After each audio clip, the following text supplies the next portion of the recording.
మూలానక్షత్రం. మూలానక్షత్రం అంటే సరస్వతి నక్షత్రం. ఈ అమ్మవారి నక్షత్రంలో శుక్రవారం ద్వాదశి ఘడియల్లో వరమహాలక్ష్మి వ్రతం ఆచరించడం మహోత్తరమైన విశేషం. అటువంటి అద్భుతమైన వరమహాలక్ష్మి వ్రతం ఎక్కడైతే ప్రేమ ఉంటుందో, ఎక్కడైతే దయాగుణం ఉంటుందో, ఎక్కడైతే క్షమాగుణం ఉంటుందో, ఆ మూడు గుణాలు ఎక్కడ ఉంటాయో అక్కడ మహాలక్ష్మి ప్రసన్నమవుతుంది. ప్రతి ధ్యాస ఆ అమ్మవారిపై పెట్టి పూజించండి. అమ్మవారి కృపాకటాక్షాలుకి మీరు పాత్రులవచ్చు. వరలక్ష్మి వ్రతానికి కావాల్సిన 20 పూజా సామాగ్రి: మర్రి చెట్టు చిగుర్లు, రావి చెట్టు చిగుర్లు, మామిడి చెట్టు చిగుర్లు, పనస చెట్టు చిగుర్లు, కొబ్బరి చెట్టు పూలు, వినాయకుడి విగ్రహం. పాలు, పెరుగు, తేనె, నెయ్యి, పంచదార, ఫలోదకం, నానావిధ పుష్పాలు, లవంగ నూనె లేదా సంపంగి నూనె లేదా శ్రీగంధపు తైలం, పసుపు, కుంకుమ, గంధం, పంచపాత్రలు, ఉద్దరిన, అక్షతలు, కొబ్బరికాయ, పంచఫలాలు, పళ్ళెం, 5 రకాల పుష్పాలు, కమల పువ్వులు, గ్రంథిపూజకై పసుపు రాసిన 9 పోగుల దారం. నైవేద్యానికి గుడాన్నం లేదా క్షీరాన్నం. వాయన సామాగ్రి: చేట, బియ్యం, ఎండు కొబ్బరి, దువ్వెన, కాటుక, మంగళ ద్రవ్యాలు. ముందుగా మనం దీపాలు అలంకరణ చేసుకోవాలి. తర్వాత మహాగణపతి పూజను ఆచరించాలి. తర్వాత కలశపూజని ఆచరించుకుంటూ ఆవక మనము పూజకి ఏదైతే అలంకరించుంటామో ప్రధాన కలశస్థాపనకి యథాశక్తి ప్రాణ ప్రతిష్ఠాపన్ని చేయాలి. విగ్రహానికి పంచామృతాభిషేకాలుని ఆచరించి తర్వాత అలంకరణ చేసి అమ్మవారికి పూజించి అర్చించి మహానైవేద్యం మంగళ నీరాజనాలు చేసి తదుపరి గ్రంథి పూజ. గ్రంథి పూజ అంటే 9 పోగుల దారాన్ని అమ్మవారి ముందు పెట్టి దానికి విశేషమైన శ్లోకం ఉంది. ఆ శ్లోకంతో పూజించి దాన్ని కుడిచేతికి ధారణ చేసుకుని తదుపరి ఆ ఒక్క అమ్మవారికి వాయన సామగ్రిని చూపించి తదుపరి ఎవరైనా సుమంగళిలకు కాని, మన ఇంటికి వచ్చిన పురోహితులకు కాని, లేదో మన ఇంట్లో అమ్మవారికి లేదో పెద్దవారికి వాయన సామగ్రిని అందించి ఈ ఒక్క వరమహాలక్ష్మి వ్రత కథను కూడా వినాలి.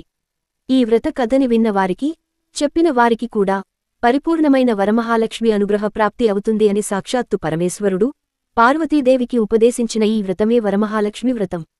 ఇక ఈరోజు పూజని ప్రారంభించడానికి ముందు ఓం లక్ష్మీనారాయణాయ నమః అనే మంత్రాన్ని జపించి మంత్రబలంలో లక్ష్మీ అనుగ్రహాన్ని పొందుదాం. అందరూ కూడా ఈ రోజంతా లక్ష్మీనారాయణల్ని స్మరిస్తూరండి. ఎందుకంటే ఈరోజు ద్వాదశి, నారాయణ పూజ, అదేవిధంగా వరమహాలక్ష్మి వ్రతం. లక్ష్మీనారాయణల మంత్రమే ఈరోజు మనకి మహామంత్రం. ఇక వ్రతకథ. మనము ఈ పూజని, మహాలక్ష్మి వ్రతాన్ని ఎంత భక్తి శ్రద్ధలతో ఆచరిస్తామో అదే విధంగా ఎవరైతే ఈ వ్రతకథని వింటారో వారికి మాత్రమే ఆ పరిపూర్ణమైన పుణ్యఫలం అని తెలియజేస్తుంది. పూర్వంలో కైలాస పర్వతంలో పార్వతీదేవి సాక్షాత్ పరమేశ్వరుణ్ణి వేడుకుంటుంది. స్వామీ, భూలోకంలో భక్తులు ఎంతోమంది దారిద్ర్యంతో కష్టపడుతున్నారు. ఈ దారిద్రాన్ని హరించడానికి, మహాలక్ష్మి అనుగ్రహం పొంది దారిద్ర్యమంతా దూరమై వాళ్లు సంతోషంగా ఉండడానికి, అన్ని విధాలుగా ఆర్థికంగా అభివృద్ధి చెందడానికి ఏదైనా వ్రతం ఉంటే చెప్పండి, శీఘ్రమైన ప్రతిఫలం లభించాలి. అటువంటి వ్రతం చెప్పండి అనగా ఆ సమయంలో కైలాస పర్వతంలో ఎంతోమంది మహామునులు అక్కడ ఉంటారు. వారందరిని చూస్తూ పరమేశ్వరుడు నవ్వుతూ పార్వతీదేవికి వరమహాలక్ష్మి వ్రత కథని తెలియచేస్తాడు.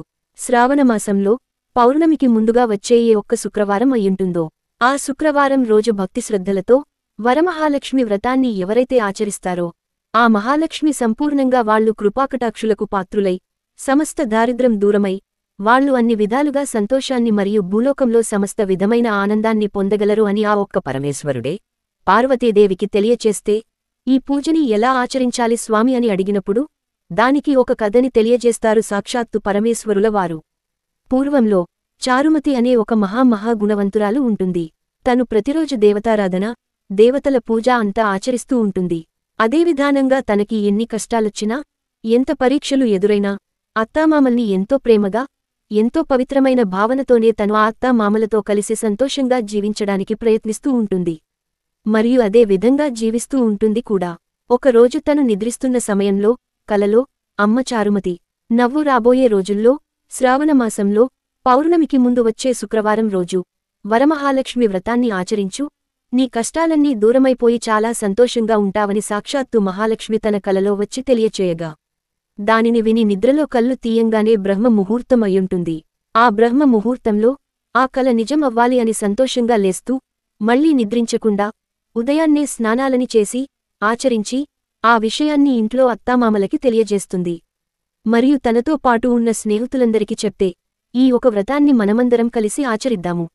ఇది మంచి కల అంటూ అందరూ కూడా శ్రావణమాసంలో వచ్చే పౌర్ణమికి ముందు వచ్చే శుక్రవార వ్రతాన్ని వరమహాలక్ష్మి వ్రతంగా చారుమతి మరియు తన స్నేహితులతో పాటు ఈ వ్రతాన్ని ఆచరిస్తారు. ఇంట్లో మండపాన్ని నిర్మాణం చేసి చక్కగా కలశాన్ని స్థాపించి యథాశక్తి పూజని చేసి ఆ మండపానికి వరమహాలక్ష్మి నామస్మరణ చేస్తూ 9 ప్రదక్షిణలు ఆచరిస్తారు.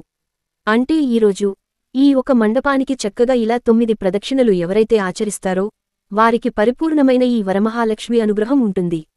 అదేవిధంగా ఆ ఒక సుమంగళీలు మరియు చారుమతి తన స్నేహితులతో పూజించి మండపాన్ని ప్రదక్షిణ చేసి పూజని ఆచరిస్తుంది. పూజని ఆచరించిన తర్వాత ఆ మహాలక్ష్మి ఆశీసులతో తనకి కష్టాలన్నీ దూరమై ఈ భూలోకంలో ఎన్ని విధాల సుఖాలుంటాయో అన్ని ఆచరించి సాక్షాత్ వరమహాలక్ష్మి ఆశీస్సులతో తనకి పేరు ప్రఖ్యాత అన్నీ కూడా ప్రాప్తిస్తాయి. ఈ ఒక్క చారుమతి గుణవంతురాలు కథని ఎవరైతే వింటారో ఎవరైతే తెలియచేస్తారో ఇతరులకి వాళ్ళందరికీ కూడా ఈ వరమహాలక్ష్మి అనుగ్రహం ఉంటుంది అని విశేషంగా భవిష్య పురాణాల్లో సూతమునులు భక్తులకి తెలియచేస్తారు. ఈ కథ సన్నివేశాన్ని సాక్షాత్తు పరమేశ్వరుడే పార్వతీదేవికి కూడా తెలిచేస్తారు. ఈ వ్రతాన్ని పార్వతీదేవి కూడా ఆచరిస్తుంది. అంత గొప్ప వ్రతం వరమహాలక్ష్మి వ్రతం. ఈరోజు దివ్యమైన యోగక్షేమం. ఈరోజు సాయంత్రం కమల నారతో తయారు చేసిన వత్తులతో వెండి దీపాలు లేదా బియ్యపు పిండితో 2 దీపాలు చేసుకోవాలి.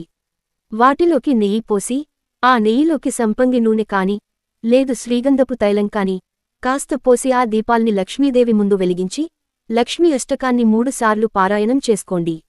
అది రాకపోయినా మహాలక్ష్మీయే నమః అని 108 సార్లు ధ్యానం చేసి అమ్మవారికి సుగంధభరితమైన పుష్పాలు పారిజాత పుష్పాన్ని సమర్పించుకోండి.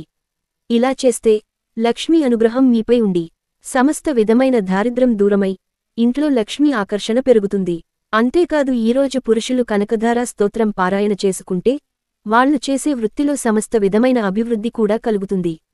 దారిద్ర్యం దూరమై లక్ష్మీదేవి అనుగ్రహాన్ని పొందేందుకు ఈరోజు సాయంత్రం అమ్మవారి ముందు వెండి కుందుల్లో గాని బియ్యపిండితో చేసిన ప్రమిదల్లో గాని నెయ్యిలో సంపగి నూనె లేదా శ్రీగంధపు తైలాన్ని కలిపి కమల నారవత్తులతో దీపారాధన చేయాలి. సుగంధభరిత పుష్పాల్ని పారిజాత పుష్పాల్ని అమ్మవారికి సమర్పించి లక్ష్మీ అష్టకాన్ని 3 పర్యాయాలు పారాయణ చేయాలి. లేదా మహాలక్ష్మీయే నమః అని 108 సార్లు జపించాలి. పురుషులు కనకధారా స్తోత్రాన్ని పారాయణ చేస్తే వృత్తిలో అభివృద్ధి కలుగుతుంది.